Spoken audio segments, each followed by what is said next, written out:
Hey, what's up? I'm just gonna make, sign in real quick and just make a couple honorable mentions, and then I'm gonna begin a different form of content.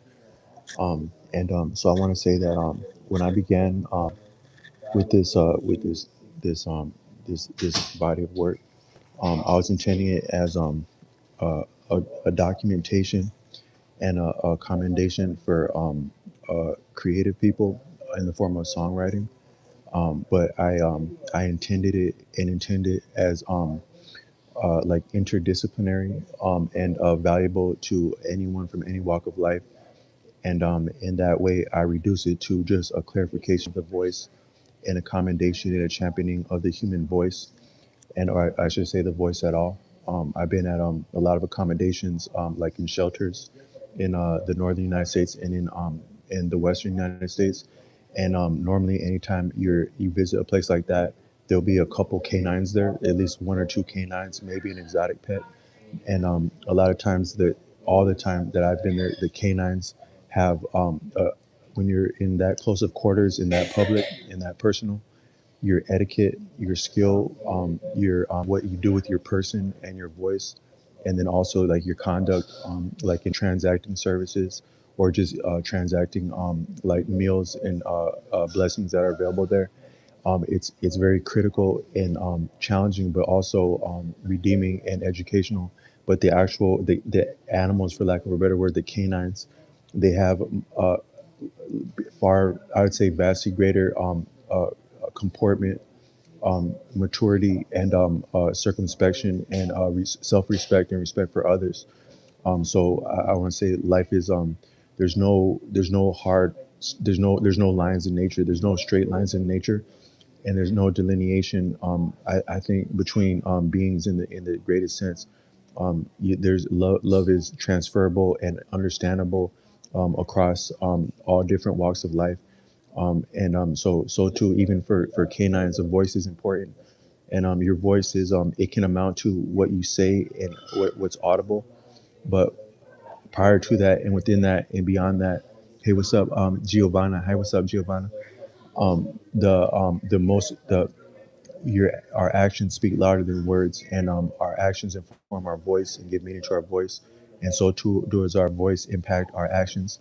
Most actions that a person would take, even if there was nonverbal, it requires just a little bit of dialogue to make that viable. So just to say that this channel is in commending and redeeming and bringing out 400 RVSRN says hi, what's up 400.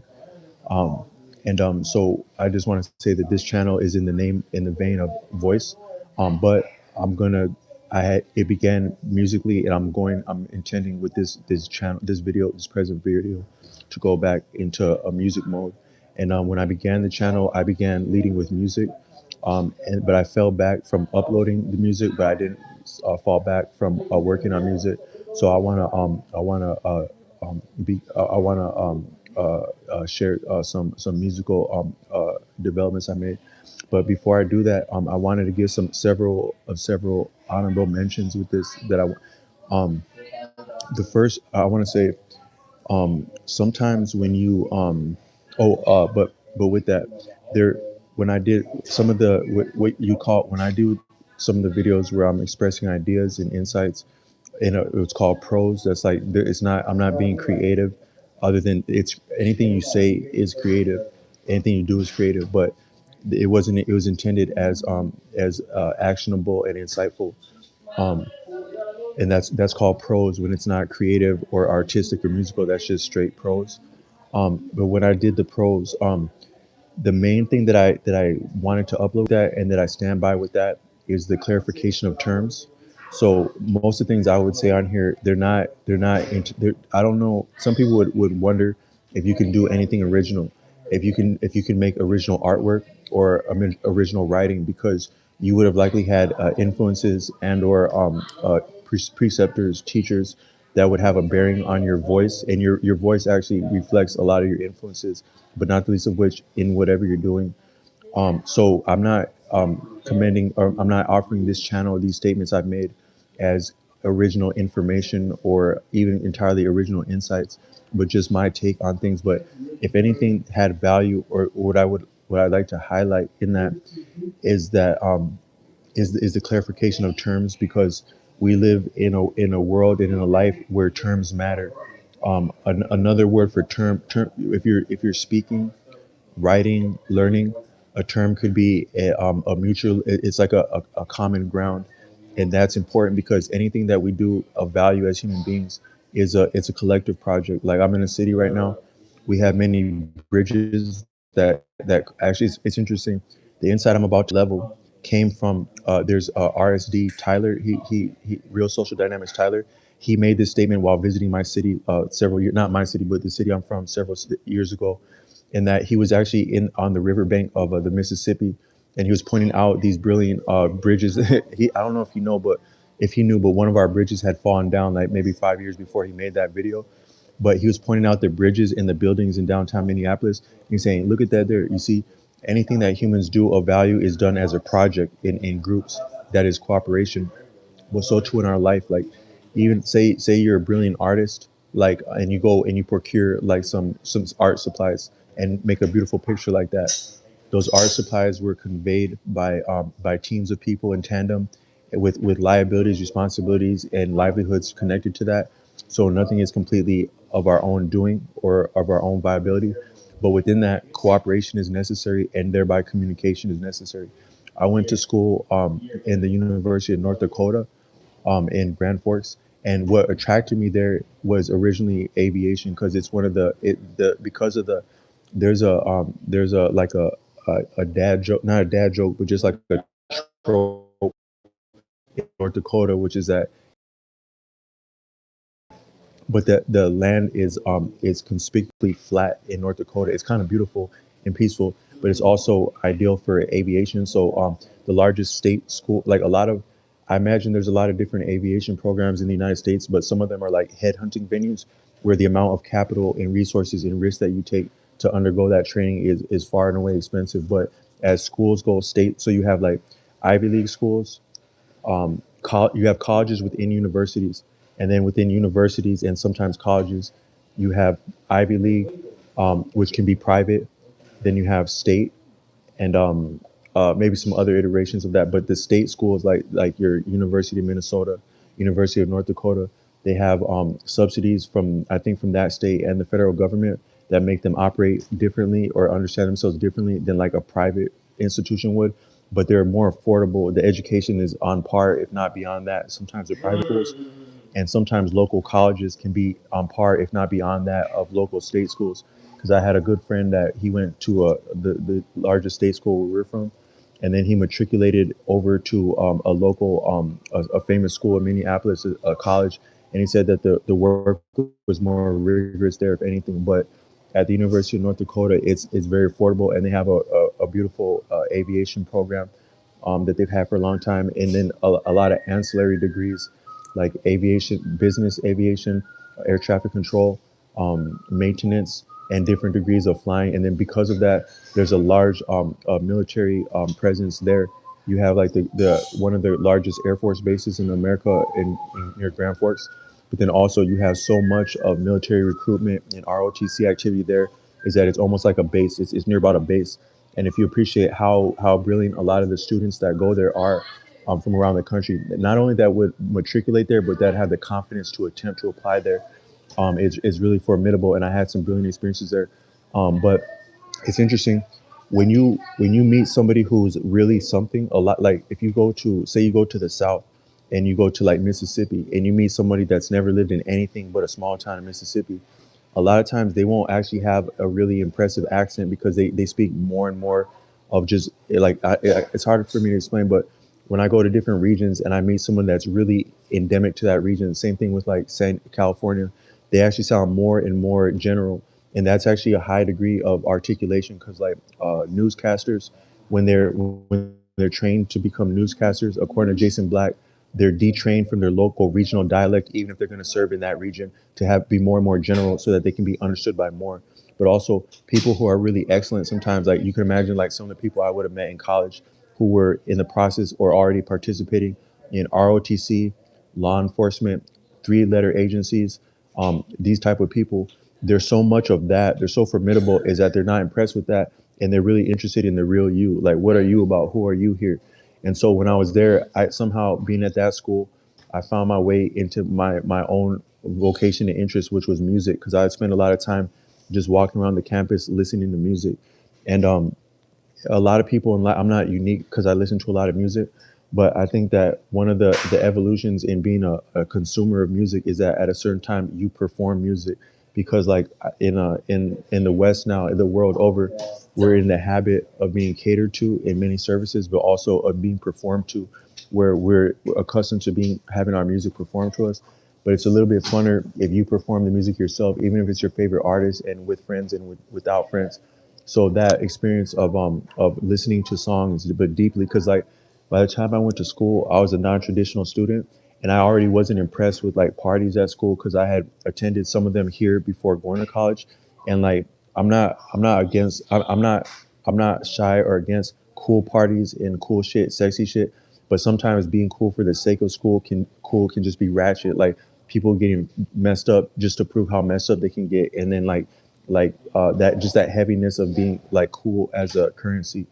But the only reason I said that is when I was in that school, I went to a class about aviation. It was like an introduction, and the people there, they were these different people in aviation from like, it's really, so like if you're a professor and you have a PhD, it's difficult to get a tenured professor job at a school. So by the time you get a sturdy job, with job security at a college, that's very difficult. But also in aviation, to get a sturdy like near about 10-year job with an airline is very difficult, because you have to have multiple thousands of hours of experience on top of your training. But it's difficult to come by those hours of experience, because if you can imagine an airplane flight only lasts so long, but how do you afford the fuel or the opportunity to fly a plane for that many hours?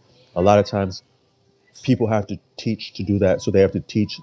So like to become a professor or a high some of your some of your higher tiers of education, graduate level and beyond, it requires a lot of teaching, like TA work, and that's where a lot of learning happens. But also the cutting people's teeth. And in aviation, it's the same thing where they have to teach a lot to get good at it. But I met that some of these high ranking airline cadre from across the country, and then also my professor in that class, who was he himself wasn't high ranking, but he was high ranking at that school, and he was connected with a lot of other aviation opportunities. He was funny because he was like, "Man, this is cool. You guys are into aviation, man, but you guys only live once, man. I recommend at least one of you just become a damn porn star, man. Forget this aviation stuff." But he was kind of funny. And then this other guy from I think he's from Alaska, like in Alaska Airlines. He came in there and he's like, you guys want to get good at aviation, that's cool. But you're also at a state school where you can take a lot of classes. That's cool too. I recommend you study communication, because communication will serve you in anything you do. Anything you do in life will be served by communication. So, as a undergraduate, I'm sorry, as a minor in college or in anything you would take up, you pound for pound, one of the greatest the greatest returns of value, return on investment would be communication.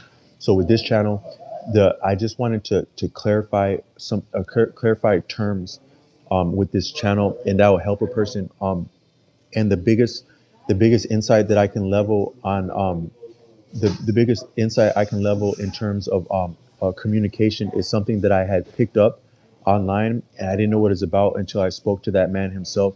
I'm referring to the great Tashreeq Bey, and he had put out in another video the difference between connotative and denotative words and or statements.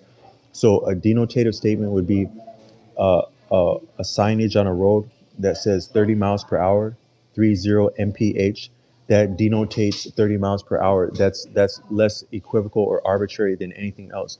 Then, and that's what an actual term or etymological unit, a word unit, refers to. A lot of the real history of a language and of a people is embedded within the words in the etymology, because that's harder to falsify and strip of the language and of the common understanding, the the popular education, it's harder to strip the etymology and the real history within the words than it is to strip the actual the curriculum. But then from that, and that's strict, for lack of a better word, proper use of the language, for lack of a better word, and that is arbitrary to refer to that as proper. Then you have connotative, which would be like if you have a line on a road that shows like a squiggly line, that's connotative is another word for metaphorical. And that there can be brilliance in that, but also there can be mishap and maiming in that. So that would be akin to what's called slang. And a lot of people would dismiss slang as being less sophisticated and less valuable. But according to a book I read, Understanding Poetry, most of some people say all of art has to do with like love. Like most poetry, paintings and things like this, have it refers to love.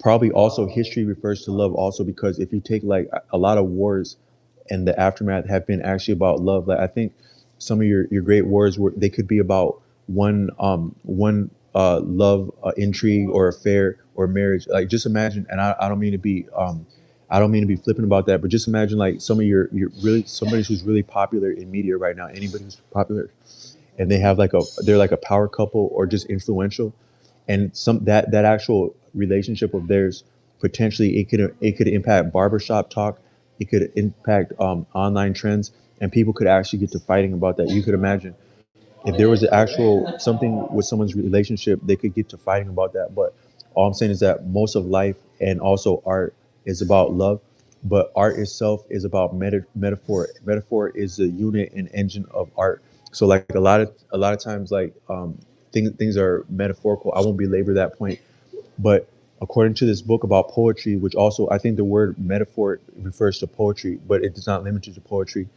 Metaphor is to say one thing as another. So this is a little bit proprietary. I had picked this up in college, but as a strict metaphorical statement, there's only a few ways you can construe a metaphor generally without being incredibly creative. So you could say uh, mo- summer's night. So possessive, summer's night. That you just combine summer and night into one thing. If you could say the night of summer, that's also a metaphor, the night of summer. Then you could say maybe like summering night. I think that's called a gerund. Like when you say a verb as a noun, so like a cloudy day, I think that's called a gerund. And you can also make a metaphor like that. And there's maybe like one or other two. That's so a metaphor is to say one thing as another artistically. But if you're saying it verbally, just straight like prose, or sometimes poetry can almost be prose.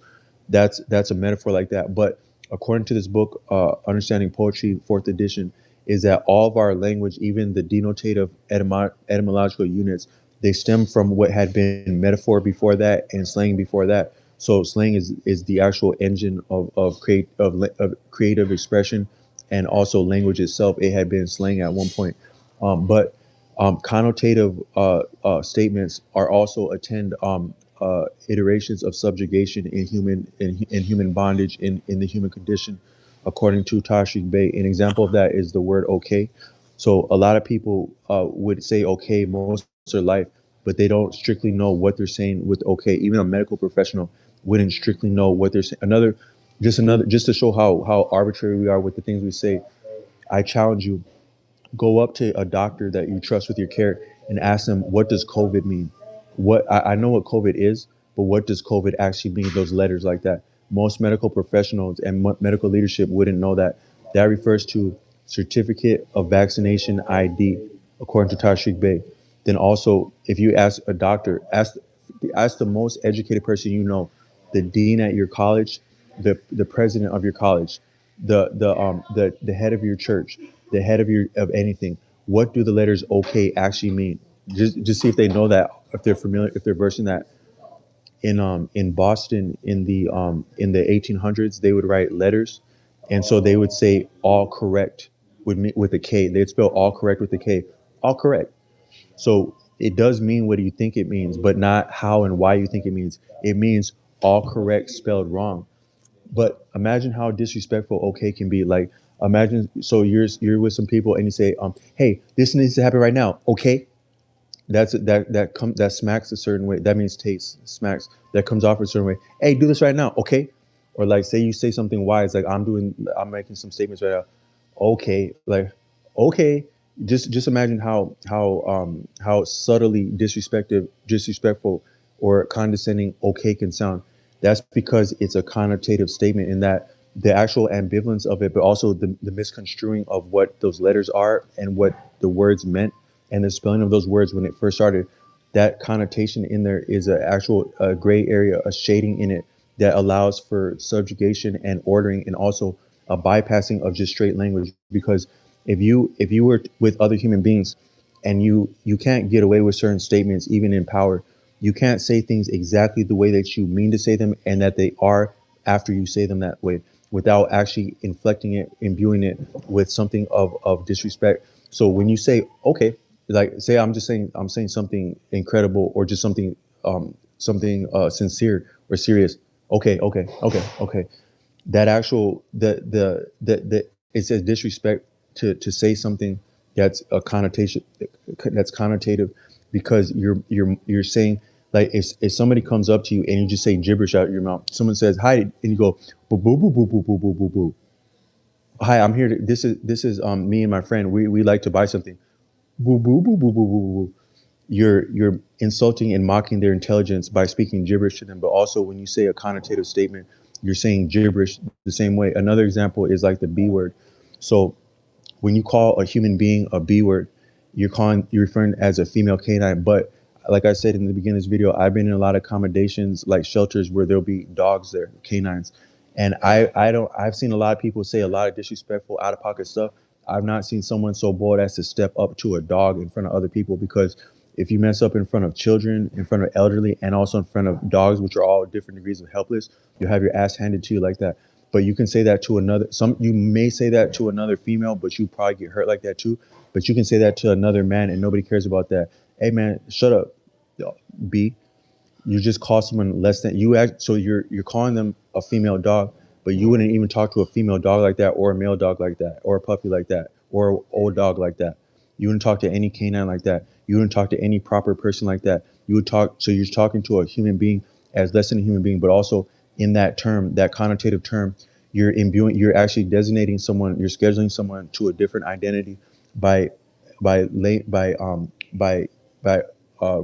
overlaying that name on them, and then with them. So by the time, so that's fighting words, because if you were to come out your mouth and call someone a B, either they're prompted to challenge you on the spot, or accept it, let it ride. Which, if you're stuck with someone there, you have to abide with people. Now you've been releged to that term, but just letting it ride doesn't mean that it's not settled with. Because some people would let it ride and have your and then hand your ass to too. So there's that too. But I'm just showing that that's what connotation does. So in this entire channel, the main thing that I wanted to overlay is terms, because so you would say that we suffer, like in the United States, from a lot of different deprivation, a lot of bias and prejudice on all levels, of creed, profession, gender, orientation, race, able-bodiedness, a lot of different, many different, they're not limited to that, demographic designations, scheduling, that may be real or not, but how, but and so it's broader. So perceptual bias and bias at all, professional bias, social bias, um, all these are they're broader and more profound than what would be called racism. Although racism is not the least of which, but it would be simple-minded to say that things are white and black, or gender or not. What's more significant? So by the time that you would have a racist incident, like, another one I want to say with that is genocide. Those can all be different forms of genocide, up to and including police genocide. When you see an actual heinous atrocity incident that's recognizable and citable in terms of racist protocol, racist conduct, or racist aggression, violence, things like that, that's actually a failure in what's called racism, because racism is a much finer apparatus, and it functions much more subtle than that. And so when it's that overt, that would be someone that's bumbling around with racism or incompetent as a racist person or as a prejudiced person. But the way that racism functions or any other prejudice functions, when it's in its most in its most salient and profound aspect, is as a coding. So imagine, so most, and even people that actually practice that, train for that, benefit from that, perpetrate that, don't actually understand themselves as racist many times. Like for example, say you have police officers, they that night, these police officers are going to end up assassinating a man. I've sometimes, if you see these videos online of people being assassinated at roadside stops, at that roadside stop, they didn't know that was about to be the last moment of their life. They didn't think that, because one is that a lot of people trust police. I mean, trust the society they live in, as though, according to Osho, society doesn't have anyone's best interest, because imperialism is not a respecter of person, neither are group interests, neither is profit. So the society itself is not engendered and geared to benefit individuals. Is engendered to benefit groups, seldom and where convenient. And that's some of that's some of the courting and the pairing for political pull in any vicinity is actually the pull to have the better end of society's functioning. But what if someone were to be assassinated, say in one night, someone's about to be assassinated that night by a group of police officers? Say earlier that night had a break that night. Police officers, they must frequent places where their food is prepared visibly. So you'll see them at like maybe a donut shop, or I sound kind of funny saying that. You may see a police officer at a donut shop, or like a burrito place, like a famous burrito place where the food is made in front of them, and you can't. When part of that, it's not only that it's made in front of them, but it's made from a common source, so that food is not intended for that police officer. It's intended for anyone that would arrive there and select that food, and it's so it can't be prepared as like a poison or something like that. But when they're in that aspect, in a venue like that, they're near about innocuous. You would say that it makes it more safer in there for them to be there, and they're not in there meaning to or intending to or likely to maim someone in that aspect right there. Let's say there's them there, and there's a man there who will be assassinated that night by them. I'm just saying hypothetically. Hypothetically means like as a hypothesis, like as a mental exercise. Now, when that person is around that officer or those officers, they're both of them are harmless to the other. That's that's a certain code. They're on the code of a break. That person there would be understood as a general patron that hasn't been a suspect and or charged, and or out of place or out of person, per se, if their behavior didn't betray that. Then those police officers go to a couple blocks away or miles away. That person gets up and they walk somewhere, or they get in their car. Then they're cited for something. It doesn't matter how or what. What matters is how they handle themselves and how the police handle themselves. Then those police get a call of a suspect that fits this description. By the time that those police engage that person now exists differently. So too the police, so too that person exists differently than they did in the venue, because there's now codes at play.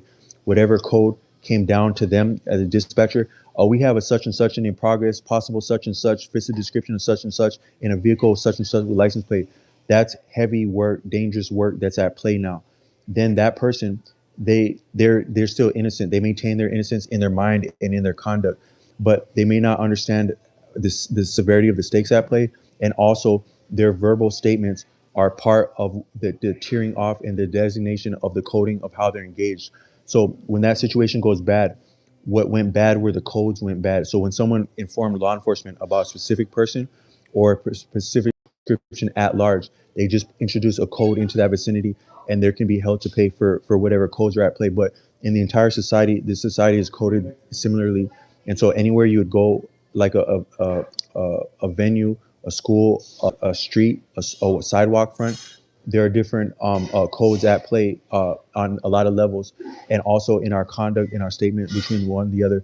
So I just wanted to clarify with this channel some terms like that, and I'm gonna sign off with that. With the last one of those terms that I wanted to clarify is the words white and black, and that those are also connotative, but also they're at once connotations and code words.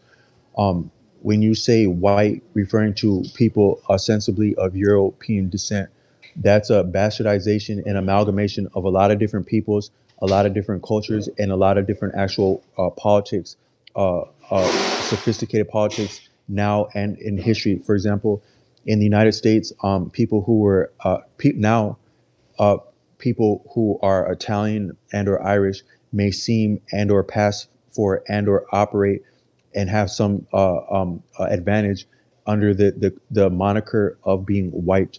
But in all times in America, they didn't have some of the same privileges as would be like say Anglo-Saxon people or maybe Germanic people. America it has a history of being very xenophobic. That is against outside cultures, including any particular culture. There's no culture or people in America that haven't experienced xenophobia, including the very English people, because at one time English people were hated by Americans, although Americans come from England, to show how profound xenophobia is. And then, not the least of which, any other people or culture have been and still are to different degrees under xenophobia. And if a person were to go into American society and present themselves as just straight up something, even straight up German, straight up English all the time, if you were to really lead with, hey, I'm an Englishman. Everything about me is English, this and that, and I'm from this part of England, and that's all you're about. You dress like say an English soldier in America, so just something like that. You could get flack like that. But so that's an example of that. What we would call white is not always all the way good to go, or what we would refer to, what we would understand that as. It's not actually a people. It doesn't refer to a people. It's an older iteration of social engineering and a caste structure, also part of codes. But if you wanted to point out to one thing that it is now and have been then, is that it amounts to a fully statured person that is uh, deemed not necessarily able, but deemed or appreciated, perceived as literate, um, literate, having a voice that is able to vote and or enunciate political topics that could amount to political effects, like say offer a article in a newspaper, or just be suffered to speak coherently, intelligibly. Example of that is I was at a shelter a couple of days ago. I got there, and I've been to enough shelters to know how ratchet they can get, people there and staff there included. So I was just talk direct. I can actually be a ham. Like if anyone have seen me in different venues, I can be a ham with people, and I can be a class clown all by myself there, and I can riff on people without mocking people or insulting people. But that's not gonna give me very much of favors. That'll give me that at one point that'll get me in deep with something. But if I just also want to be this respectful person, I'm there at the shelter a couple of days ago, and they used to have. I got back to an area I had been. They used to have like a water cooler at night, and I go out there, it's gone. I was like, hey, I just wanted to. I didn't see. I just said, is there currently a water source available? That's all I said. They're like, they said, hey, did you hear what he said? Alex, he said, is there a water source here available? When he repeated my words right there, he was mocking me in that moment. The more that I said is there currently a water source available? He mocked me as though I were being pretentious or I was being overeducated over anything. That's the most simple, respectful, and clear way to ask.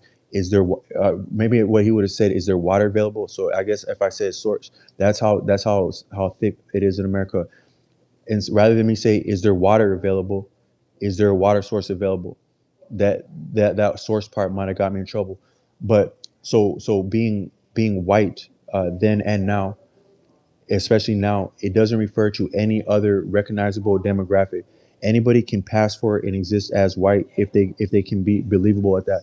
But what it means is that you're respected for, suffered for, tolerated for, and benefited to be literate, politically viable, which and then by thereby able to hold and manage private property. That is because you can't own something if you can't protect it. You can't protect it if you can't organize around it. You can't organize around anything if you're not respected. Once you're literate, and also being literate can amount to almost any degree of personal, professional, and financial affluence, because, especially in America, because we have interchangeable class, we can move up and down socioeconomically, ostensibly, although there are things like a glass ceiling that are at play that I've come at to odds with. But if you're literate, you can do a lot of things. Like I'm a CDL, but part of being a CDL, prior to taking the test, and prior to the test involves performing with the vehicle and also passing a vehicle inspection. But prior to that, and prior to laying hands on a vehicle or being trained in the vehicle inspection physically, you'd have to pass the knowledge test, which there's different forms of CDLs that can have maybe 3 to 4 written tests, but the written tests are thick, dense prose information, and it'd be difficult to wade through that, to hack through that if you weren't literate. I think that one of the main bounties of college, one is that college it's a socially it's a it's social training. So school itself is social training in America because school is likely a subsection, a swath of the broader society that someone will exist within. So it's good training for diversity of background, diversity of skill, diversity of appearance, gender, things like that. School is at the school age. In college, it is too, but also college is where people learn higher orders of social sophistication and grace. And then with that comes also personal agency that amounts to also things like sex appeal, attractiveness, that also is part of maintaining and holding professional roles and also private property.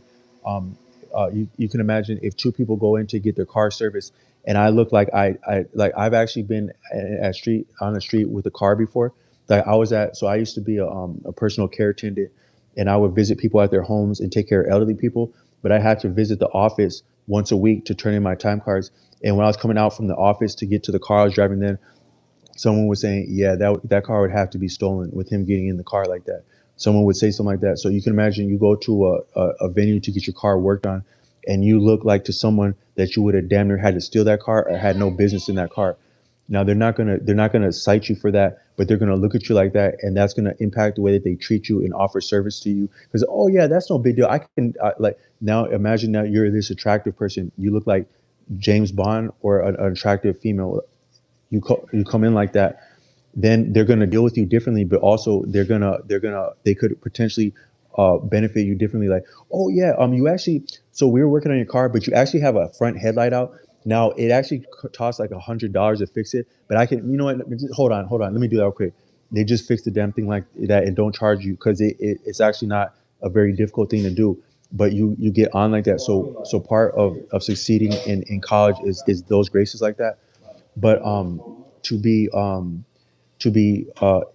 literate, um, uh, respected, and able to own private property. We live in a private property structure. Um, then that's what it is to be white. Just right there. That's what whiteness is now. Then in the past, you wouldn't have referred to people as you people who were non-white in the past were referred to colored. Both white and colored were code designations within law at different times, and now they are somewhat in effect de facto, but not the same way strictly in law.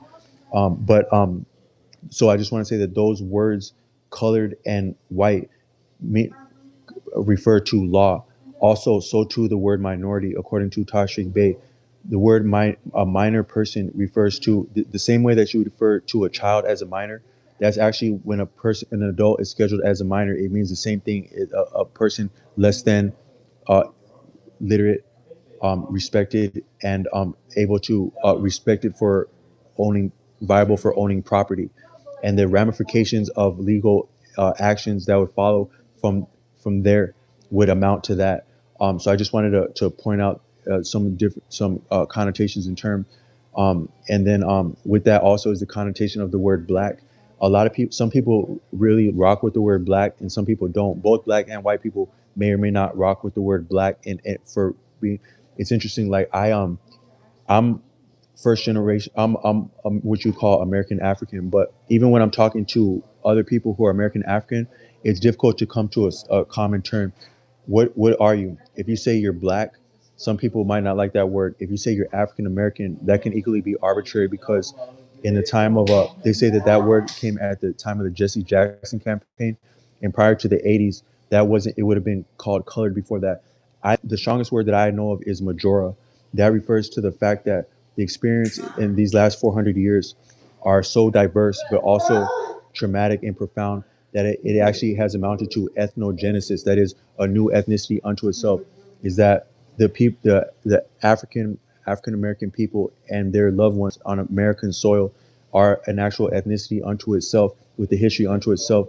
that can be referred to as majora. I rock with that word. But the word black itself, to show connotation, the word black comes from High German, and it comes from the word Blake, which means white spot. So to go from white spot to an entire people, that arbitrary of this and the bastardization of the first word, then secondarily the people by overlaying that word upon them, is a connotation. And so interfacing with connotative words, it can be disrespectful, or if not, it can lead to misunderstandings that were not necessary. So that's the more I wanted to do on this channel with anything I talk about on those topics. But then, so I wanted to make a couple of honorable mentions on this channel, and one was that I wanted to honorably mention my one of not my chiropractor, but a chiropractor I dealt with, because I have a damning, punitive, and stigmatized mental health diagnosis that I incurred when I was a very young man and didn't know better around how I was interfacing with doctors. I didn't actually level anything of superstition or religious fantasy, or even I didn't actually speak anything technical or factual around them, but just my actual mere cadence of speech. My mom speaks very fast. My family in Africa was always impressed by how fast she talked, but I somewhat favor her verbally when I'm communicating. That was enough to win me a diagnosis. But when I got my CDL, this doctor, he looked into me and my background, and he respected me enough to afford me my DOT clearance, and I had at least four beautiful school seasons as a school bus driver, with all the responsibility and the personal growth and confidence that came with that. And I just wanted to honorably mention him as an honest, sincere medical professional that was able to appreciate my diagnosis, but also look at me for what I was worth, and I benefited from that. Then I wanted to honorably mention my mother, because my mother's a great woman. She married in my mother is a white American woman. My father is a black African American, black African man, and she loved him and raised us with him, and she was never shy about being with him or being with us. And so she's that brilliant of a person and of a lover. And then also she's done beautiful things in her life. Like she used to be a liaison to South America. She would be with these adoption agencies, and she would fly to South America and chaperone children who were families of children who were flying to America to find their new homes and their new life. And she'd be the person to help them navigate that, because she was bilingual, and she was a loving person to help them get past that.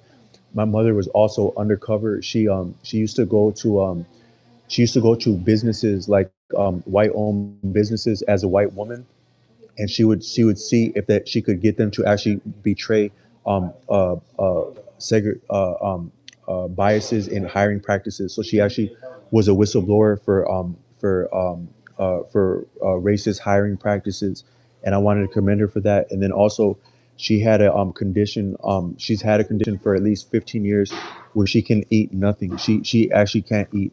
It's actually a miracle how she's alive, because there's almost no food she can tolerate, and it was like that for a long time. And none of the local doctors could do anything for her. But then here in Minnesota, we have the Mayo Clinic, which is arguably the strongest hospital in the world for like interventions and miracles. And when she visited there, they found out a way for her to get by. But even to this day, she can eat almost nothing. Then, while doing so, she incurred a terminal cancer diagnosis. She went through treatment, reversed cancer diagnosis without remission, while not being able to eat anything, to come to a full clean slate of health. You could say that she lived off of nothing but love by that point. Who do you know strong enough to wear and overcome a terminal cancer diagnosis without losing heart, while they also can't eat? That's just straight love. So I wanted to commend my mom with that. I wanted to honorable mention my father.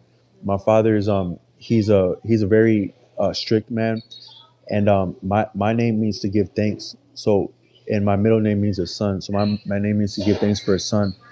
My dad had me in his early 30s, so that's a miracle that he got to have a son in his mid 30s, and he was grateful to have a son. And then my brother, but that too, he never pulled any punches with me, and he never flattered me, and he never let me get by with anything. And he'd cut me to the streets if need be, if I was messing up, even though he was glad to have me. Then I wanted to honorably mention my brother. My brother, like me, is a biracial man, and he's fair. He's fair leaning. He's fair skinned. But in my entire life of knowing him, he's now 33, and I lived with him in his adult life for about 15 years. I never heard him say so much as one racial comment for any reason, whether in the affirmative or the negative. I never heard him say one racial comment in my life, and I wanted to commend him for that. Also, he's an artist. He's a visual artist, a brilliant artist. I've never heard him say one word about art as much as he's a brilliant artist, unless he was like maybe talking about like supplies that my mom was helping him with or something. And so I wanted to honorably mention him. I wanted to honorably mention. I have a friend named Mike. He's a man much greater than me in stature, but we're similar enough in understanding and background that we can have enlightening conversations and teach each other things. And I think sometimes when you have a friend in your life or a person in your life who's of a different walk of life or a different strata of life, but you can meet somehow and with perfect equity and parity of like understanding and background. That's not just a random conversation. They're actually importing something to you that can mean a lot to you. And so him and I would talk about like the Holy Grail and the story of Excalibur. And I think that that had something to do with my life because I've been an itinerant person and something reminiscent of like a lonely night. And I want to commend him. And there were a few more honorable mentions that I wanted to make, but I wanted to commend Arthur Avalon. He's a, a a Knight of England and Justice of the High Court of India, and then scholar under the name of Arthur Avalon. And I want to commend him. He has the books, the works, The Serpent Power, um, volumes of Tantra 1 and 2.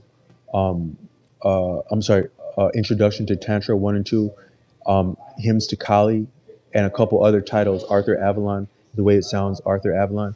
And he was he wrote at the beginning of the 20th century, and I think he passed away in the early 1930s. But vicariously, by his scholarship and me interfacing with his work, I'd actually call him a friend in this life. It's kind of interesting when someone can speak to you beyond the grave. That's some of the brilliance of being an author, orator, or an artist is that you can commune with people and speak beyond the grave because the implication of solemn truth and or beauty it reverberates here and hereafter. So you can actually have a relationship with someone who's no longer with us or someone who's not with us yet. And then I wanted to commend Osho. That's the name. His name was Rajneesh. Something he was a person from India, which you would call a Muni, which Muni just means an independent thinker. Anybody, any walk of life that's truly an independent thinker is called a Muni, and he was that way from childhood. But he was from a well-to-do family, but he was kind of like he was like a rebel child from a well-to-do family, but brilliant and still did well in school. And he became a professor in India, but he got in trouble because he was unorthodox and he was challenging his students. His students loved him for doing that, but he wasn't viable in some of those circles. And then he became an orator and visited America, and he had a large following in the 70s and 80s, I think, before that, but especially in the 70s and 80s as communes. And he would have people of a lot of great stature that would be content to work with him and do like menial tasks in the communes. But he went under the name of Osho, which means like a teacher in Japan, and he was a fan of Japanese culture and samurais. So I wanted to commend him also. And then I just want to commend all artists too because if you listen to music helped me get through a lot of things, and I would imagine anyone listening to this music help you get through things. Sometimes artists are compensated for what they do, but likely and more so they're not compensated for what they do. And even if they are, like I've talked about like Michael Jackson. Say you take like Michael Jackson or Whitney Houston. Yes, he was rich beyond imagination, but if you think about how much his music moved the needle culturally, but also in commerce, how many people didn't get loosened up in a vicinity and spend more because Michael Jackson was playing?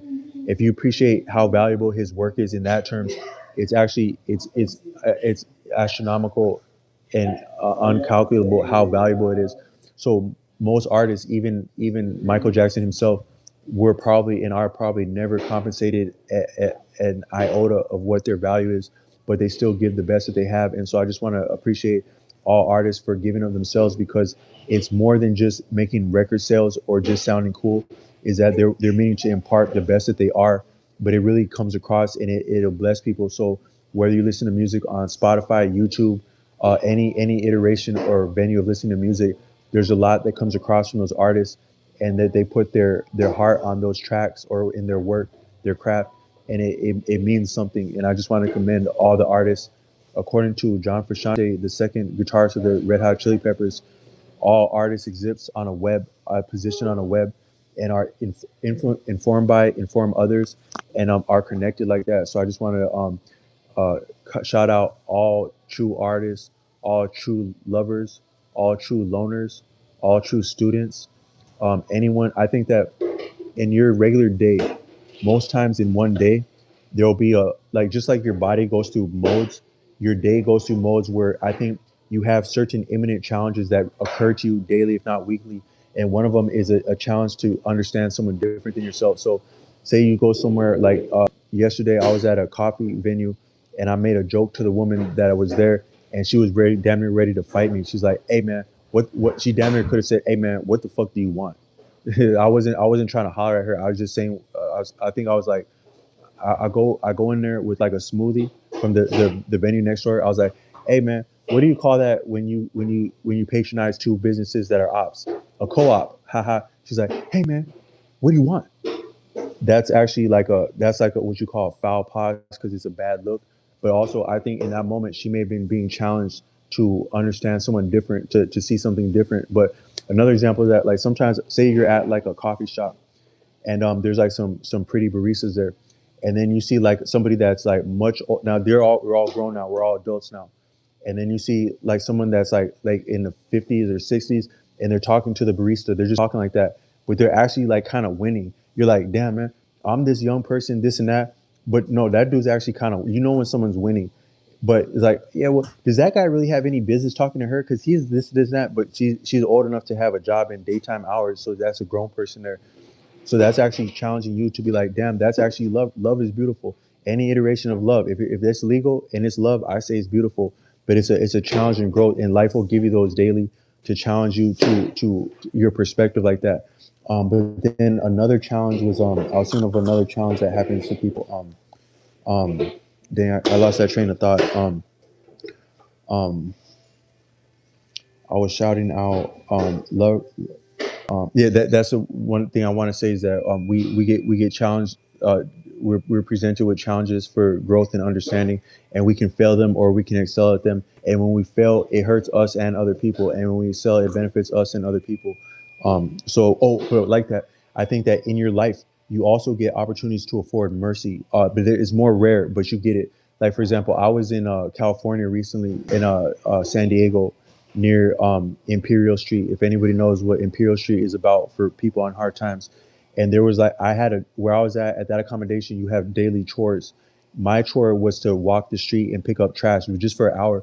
Like, it's actually kind of therapeutic. Like, I was at an accommodation before that, a couple blocks away, and they had the same thing, but you got paid for it. So they let you walk for 3 hours, and you get paid $60 just to walk and pick up trash. That was damn near the best job I've ever had, beyond CDL, beyond anything cool I ever did. Just walk, mind your business, and pick up trash and get paid cash right then, right now, right like that. Damn near don't even have to pay anything behind that because it's just good to go like that. That if I had a job doing that, you could drop me off anywhere for any amount of time. I'll just walk up and pick up trash and get paid like that. It's very therapeutic and nice. But then a couple of days later, I was at another accommodation where you didn't get paid for it. It's just part of your being there. But when I was there, I saw a forlorn, lovelorn bee on the ground. It's just this bee crawling alone, all by itself. It probably couldn't fly. It's probably in the process of dying. Sometimes you see a bird like that too, that it's away from the pack of birds where it can't fly. It's lost its wings. And like, since I've been an adult, I haven't laid a finger on any creature except for, like, I think a centipede in my parents' house. But I was more wickeder when I was a child. But that's also an opportunity to extend mercy. So I think in a whole year or in a couple years, sometimes you'll be presented with a real opportunity to extend mercy. I had that happen to me where I was in north of where I'm at now, and I was needing to leave a vicinity because I had an active threat against me that I didn't know the whole scope of it or who was involved, but I had a real serious active threat and I needed to leave. And this person there. It wasn't the shelter, but it was the venue next to the shelter. They're about to close for the day, and I needed to charge my phone for like 15 minutes so I could get the hell out of somewhere. And they're like, "Wait, you need to do what? Hold on, real quick. We gotta shovel the snow. Hey, just stay right there, man." Dude, come out and just gave me his Apple charger like that. I was like, "Oh man, I'm gonna be sure to get it back to you." He's like, "Hey, don't even trip about it, man. Just do what you need to do, man." He actually showed me mercy. If you knew what that charger meant to me in that moment, especially me being destitute outside of jobs. But if you knew what it meant to me in that moment, he actually just afforded me mercy right there. So I think in life we get opportunities for mercy. So I also want to commend anyone who's ever extended mercy to another person or knows what mercy is about. And then I'm going to sign off with this one. Peace out.